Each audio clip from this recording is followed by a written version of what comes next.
భారతదేశ చరిత్రను ఎవరు చదవాలన్నా, భారతదేశ చరిత్ర నుంచి ఎవరు స్ఫూర్తి పొందాలన్నా ముగ్గురు జాతి రత్నాల గురించి ఖచ్చితంగా మనం స్మరించుకోవాల్సిన అవసరం ఉన్నది. మొదటివాడు భారతదేశానికి రాజ్యాంగాన్ని అందించి దళితులకు, గిరిజనులకు, ఆదివాసీలకు ఈ దేశ ప్రధానమంత్రితో సమానంగా ఓటు హక్కును ఇవ్వడమే కాకుండా ఈ తాడిత పీడిత వర్గాల యొక్క అభ్యున్నతి కోసం ఈ రాజ్యాంగాన్ని రచించి, అదే కాదు ఆనాడు మహిళలకు ఓటు హక్కు లేదు. అమెరికా లాంటి దేశంలో మహిళలకు ఓటు హక్కు కావాలంటే కొన్ని దశాబ్దాలు కొట్లాడిన తర్వాత అమెరికాలో మహిళలకు ఓటు హక్కు వచ్చింది. కానీ డాక్టర్ బాబాసాహెబ్ అంబేద్కర్ పురుషులతో సమానంగా మహిళలకు ఓటు హక్కు ఇచ్చి, రాజులకు, చక్రవర్తులకు సమానంగా దళిత వాడల్లో ఉండే పేదలకు ఓటు హక్కు ఇచ్చి, తమను ఎవరు పరిపాలించాలి, ఎవరు శాసనాలు చెయ్యాలి అనంటే పేదవాడే నిర్ణయించుకునే ఓటు హక్కునిచ్చిన డాక్టర్ బాబాసాహెబ్ అంబేద్కర్ను మొదట మనము స్మరించుకోవాల్సిన అవసరం ఉన్నది, గుర్తించవలసిన బాధ్యత మన మీద ఉన్నది. ఇక రెండవ తరం శ్రీమతి ఇందిరాగాంధీ. ఇందిరాగాంధీ అనంటే ఒక ఉక్కు మహిళ. ఈ మహిళా స్ఫూర్తి ప్రపంచ దేశాల ముందు ఈ దేశాన్ని తలెత్తుకొని నిలబెట్టే విధంగా ఒకనాడు రాచరికాలు, రాజభరణాలు, జమీందారులు, జాగీర్దారులు, భూస్వాముల చేతుల్లో లక్షలాది కోట్లాది ఎకరాల భూములు ఉన్నప్పుడు అధికారం వాళ్ళ చేతుల్లోనే ఆయుధమై పేదలను హింసిస్తున్నప్పుడు ఈ దేశ ప్రధానమంత్రిగా బాధ్యత చేపట్టిన శ్రీమతి ఇందిరాగాంధీ గారు రాజభరణాలను రద్దు చేయడమే కాదు, భూస్వాముల దగ్గర, జమీందారుల దగ్గర ఉన్న కోట్లాది ఎకరాల భూములను ఆనాడు ఈ ప్రాంతంలో నిరంకుశ నిజాం సర్కారుకు వ్యతిరేకంగా సాయుధ రైతాంగ పోరాటం చేసి భూమి కోసం, భుక్తి కోసం, విముక్తి కోసం యుద్ధమే చేసిన పేదల కోసం భూ సంస్కరణలు తీసుకొచ్చి భూమి రాజుల దగ్గర ఉన్న, భూస్వాముల దగ్గర ఉన్న ఆ భూములను ప్రభుత్వం గుంజుకొని అసైన్మెంట్ పట్టాల పేరు మీద లక్షలాది ఎకరాలను దళితులకు, గిరిజనులకు, ఆదివాసీలకు పంచిపెట్టి భూమి హక్కును ఈ పేదలకు అందించిన గొప్ప నాయకురాలు శ్రీమతి ఇందిరాగాంధీ గారు. ఈనాడు జరుగుతున్న పరిణామాలు చూస్తున్నాం, యుద్ధాలు చూస్తున్నాం, యుద్ధాలలో భారత ప్రధానమంత్రుల లొంగుబాటును చూస్తున్నాం. కానీ 1971లో ఇండియా పాకిస్తాన్ యుద్ధం జరిగినప్పుడు యుద్ధంలో పాకిస్తాన్ను ఓడగొట్టి, బంగ్లాదేశ్ను విడగొట్టి అమెరికా ప్రెసిడెంట్ను భారత రాజకీయాలలో మీరు కలగజేసుకోకండి, కలగజేసుకుంటే భారతదేశం ఊరుకోదు అని అమెరికన్ ప్రెసిడెంట్ను హెచ్చరించిన భారత ప్రధానమంత్రి శ్రీమతి ఇందిరాగాంధీ గారు. ఈనాటికి ప్రపంచ దేశాలలో ఈ దేశం యొక్క గొప్పతనం, గౌరవం, నాయకత్వ లక్షణాలను చాటి చెప్పిన ఉక్కు మహిళ శ్రీమతి ఇందిరాగాంధీ గారు. వారిని స్మరించుకోవాల్సిన అవసరం ఈ దేశంలో రాజకీయాలలో ఉండే ప్రతి ఒక్కరికి, ఈ యువతరానికి అవసరం ఉన్నది.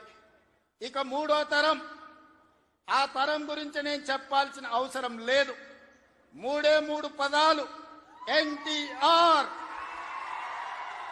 ఈ 3 అక్షరాలు నీతి, నిజాయితీ, నిబద్ధత, ఉక్కు సంకల్పం కలిగిన నాయకుడు ఎవరైనా ఉన్నారు ఈ దేశంలో అంటే తెలుగు జాతి గర్వించదగ్గ బిడ్డ ఎన్టీఆర్.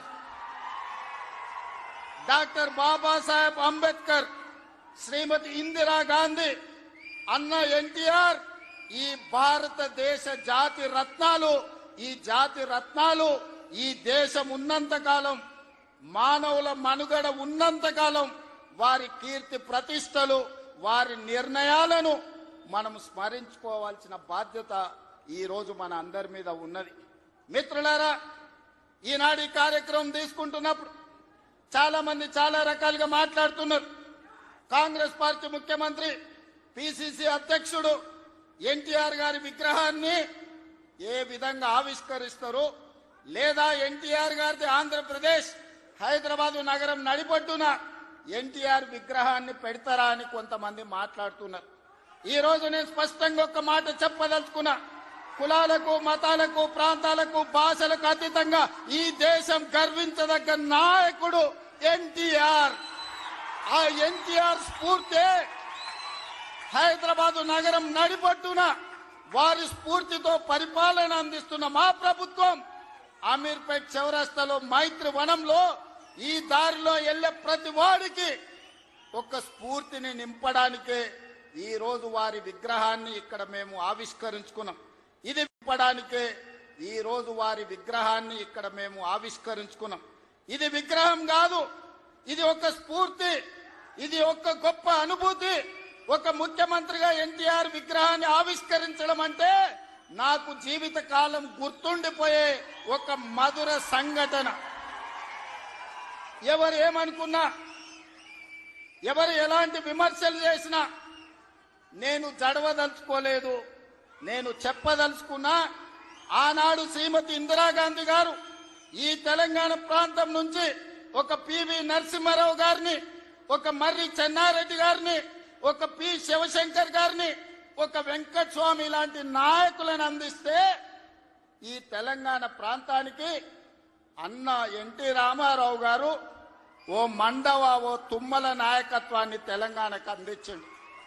ఓ మాధవరెడ్డి, ఓ జానారెడ్డి నాయకత్వాన్ని అందించిండు. ఓ దేవేందర్ గౌడ్ నాయకత్వాన్ని అందించిండు. ఓ కడియం సిఆరి, ఒక మోత్కుపల్లి నరసింహుల లాంటి నాయకులను ఈ తెలంగాణకు అందించిండు. అంతెందుకయ్యా, పటేల్ పట్వారి వ్యవస్థ ఎంత బలంగా ఉండేనో వాళ్ళ చేతుల్లో తెలంగాణ నలిగిపోతుంటే ఎన్టీ రామారావు గారు పటేల్ పట్వారి వ్యవస్థను రద్దు చేసి పేదలకు విముక్తి కలిగించిన చరిత్ర ఈ ప్రాంతంలో ఉన్నది. ఆనాడు ఇందిరాగాంధీ గారు సాయుధ రైతాంగ పోరాటాన్ని స్ఫూర్తిగా తీసుకొని దళితులకు, గిరిజనులకు, ఆదివాసీలకు భూ పంపకాలు చేపట్టి అసైన్మెంట్ పట్టాలు ఇచ్చి గ్రామాలలో ఉన్న పేదలకు ఆత్మ గౌరవాన్ని ఇందిరాగాంధీ గారు అందిస్తే పటేలు పట్వారి వ్యవస్థను రద్దు చేసి బలహీన వర్గాల ఆత్మగౌరవంతో బతికే అవకాశం ఎన్టీ రామారావు గారు కల్పించిండ్రు. మిత్రులారా, ఇవాళ ఎక్కడైనా చూడండి, మా ప్రభుత్వం అమలు చేస్తున్న సంక్షేమం, మా ప్రభుత్వం అమలు పరుస్తున్న అభివృద్ధి ఇందిరాగాంధీ గారో ఎన్టీఆర్ గారో వారి స్ఫూర్తి కనిపిస్తుంది. ఈరోజు ఇందిరమ్మ ఆశీర్వాదం అన్న ఎన్టీఆర్ స్ఫూర్తి ఈ రోజు మా ప్రజా పాలనలో కనిపిస్తుంది, మా ప్రభుత్వంలో కనిపిస్తుంది, మా నిర్ణయాలలో కనిపిస్తుంది. అందుకే ఇందిరమ్మ మాకు ఎంత ముఖ్యమో ఎన్టీఆర్ కూడా అంతే ముఖ్యం. ఇందిరమ్మ ఒక తరం అయితే ఎన్టీఆర్ ఒక శకం.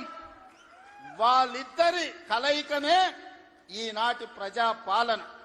ఈ ప్రజాపాలన ప్రజలకు అందుబాటులో ఉంది అనంటే ఒక ఇందిరమ్మ స్ఫూర్తి, ఒక ఎన్టీఆర్ యొక్క ఆలోచన విధానం ఈనాడు మేము అమలు చేస్తున్నాం. మిత్రులారా, ఇవాళ మా నిర్ణయాలు మీరు చూసిండ్రు.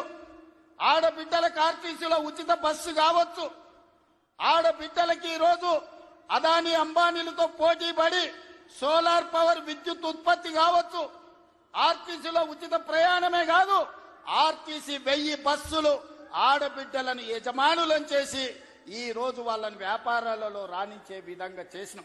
ఆనాడు అన్న ఆడబిడ్డలకు ఏ విధంగా ఆస్తిలో హక్కిచ్చిండో ఈనాడు 1 కోటి మంది ఆడబిడ్డల్ని కోటీశ్వరులను చెయ్యాలన్న లక్ష్యంతో మా ప్రజాపాలన పనిచేస్తుంది. మా సీతక్క, మా బట్టి విక్రమార్క గారు దీన్ని అమలు చేస్తున్నారు. ఇవాళ మేము గర్వంగా చెప్పదలుచుకున్నాం, అన్నగారు అదే విధంగా ఇందిరమ్మ స్ఫూర్తితో 1 కోటి మంది ఆడబిడ్డల్ని ఇవాళ కోటీశ్వరులను చెయ్యాలి అని మా ప్రభుత్వం ప్రయత్నం చేస్తుంది. అందుకే మిత్రులారా, ఇవాళ మా ప్రభుత్వం రైతు రుణమాఫీ కావచ్చు, రైతు భరోసా కావచ్చు, రైతులకు ఉచిత కరెంటు కావచ్చు, రైతు రుణమాఫీ 21,000 కోట్ల రూపాయల రద్దు చేసిన విషయం కావచ్చు. ఇవన్నీ రైతుల కోసం మేము అమలు చేస్తున్న సంక్షేమ పథకాలు. ఇవాళ రైతులు పండించిన సన్న వడ్లు 500 రూపాయల బోనస్ ఇచ్చి ఈనాడు మేము కొనుగోలు చేస్తున్నామంటే రైతును రాజును చెయ్యడమే లక్ష్యంగా, వ్యవసాయాన్ని పండుగ చేయడమే లక్ష్యంగా ఈ రోజు మేము పనిచేస్తున్నాం. ఇవాళ మహిళలందరికీ అవకాశం ఇవ్వాలి అని స్థానిక సంస్థల్లో ఆనాడు మహిళలకు రిజర్వేషన్లు ఉండాలని రాజీవ్ గాంధీ గారు నిర్ణయం తీసుకుంటే ఆ నిర్ణయాన్ని అమలు చేసిన గొప్ప నాయకుడు ఎన్టీఆర్. ఈ రోజు స్థానిక సంస్థల్లో ఆడబిడ్డలకు 50% అవకాశాలు ఆనాడు రాజీవ్ గాంధీ నిర్ణయం తీసుకుంటే ఎన్టీఆర్ అమలు చేస్తే ఈ రోజు ఆడబిడ్డలకు స్థానిక సంస్థల్లో ఈ రోజు రిజర్వేషన్లు వచ్చినాయి. ఈనాడు శాసనసభలో లోక్సభలో మహిళలకు రిజర్వేషన్లు ఉండాలి, 33% ఇవ్వాలి అని ఈ వేదిక మీద ఉన్న మేమందరం కట్టుబడి ఉన్నాం. రాబోయే ఎన్నికలు 33% రిజర్వేషన్లు ఈ రోజు మహిళలకు ఇచ్చే విధంగా మేము ముందుకు వెళ్తామని నేను తెలియజేస్తున్నాను.